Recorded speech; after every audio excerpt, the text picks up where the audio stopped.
And so, commandment number 5, all right, thou shalt plan for an exit from day one.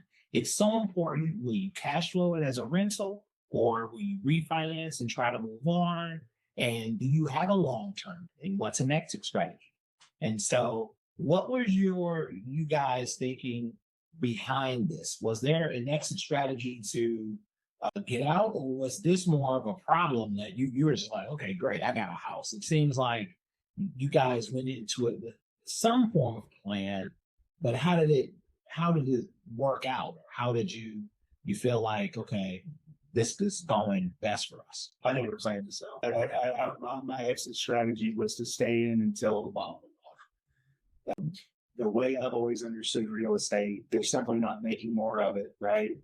And as long as you have it, it's pretty well eventually going to go up the valley. Now it's going to have its peaks and its valleys, but if you hang on to it long enough, it will eventually end up up.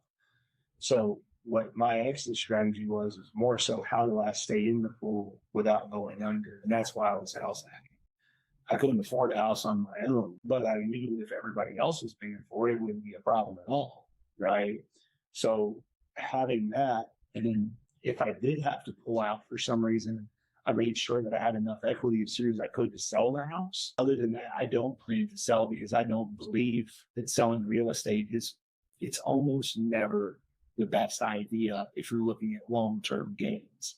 And at my age, at that time frame, I had nothing to lose and every opportunity for it to go up. Mm-hmm. You know what I mean? The market's supposedly crashing right now, and I have to have somewhere to live anyway.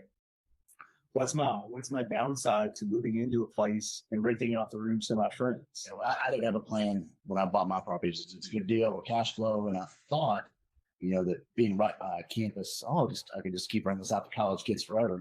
Pay, they got money, it's a good location. I was charging a lot less than what the school was charging, for room and board. And I was very fortunate. It was a good location. It went up in value. I kept it for several years, had roommates.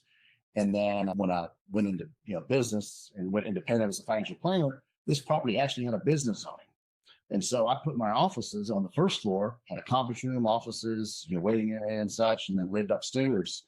So I was, living very cheaply, not having to pay, office rent. Did that for the commute.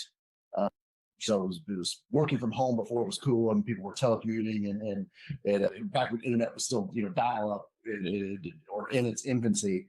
But it worked out very well, and probably did go up. When my wife didn't want to be there or stay there as an older house, and it wasn't as refined as she would like. So she wanted something newer. It was just a classic old house, and so eventually sold it and did well. But it went up several times what I paid for it, and then went a few times more what I paid for it when I look at it today. So if I held it, it would be worth a lot more. But I did okay, no complaints on first year.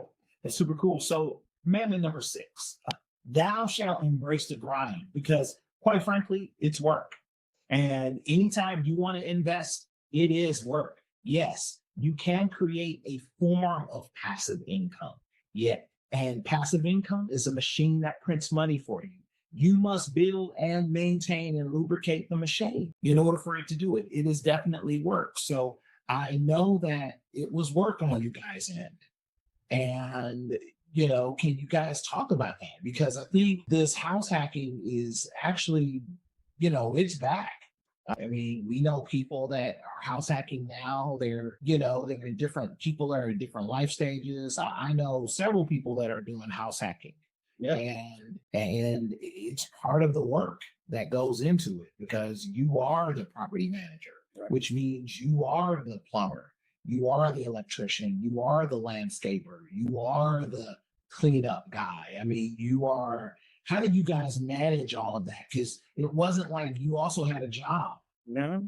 Right? The thing is you figure it out when it's, and I know that sounds like a cop-out answer, but you don't know that anyway when you buy your first house. You don't know what to do when the sink overruns, whether there's 4 people in the house or there's 2 or 1, it's irrelevant. You're going to learn on the fly. The reason we get the profit as the house hackers is because we're the ones that are willing to learn on the fly, right? the people that aren't get that stabilized environment that I told them about, where the plumbing always works and they pay exactly $500 a month, no matter what the water bill is. I'm the one taking the risk. So you just kind of have to dive into it, as sad as that sounds, but it's Thanks. You know, but that's a risk, right? it is, but that's how you learn anything. And to be honest, that's why we make is what we make, because if it was easier, it would pay less. Period. The easier something is, the more people do it. The harder it is, the less people do it. The harder something is, and the less people do it, the less volume, the more you're going to make doing it. That's all there is to it.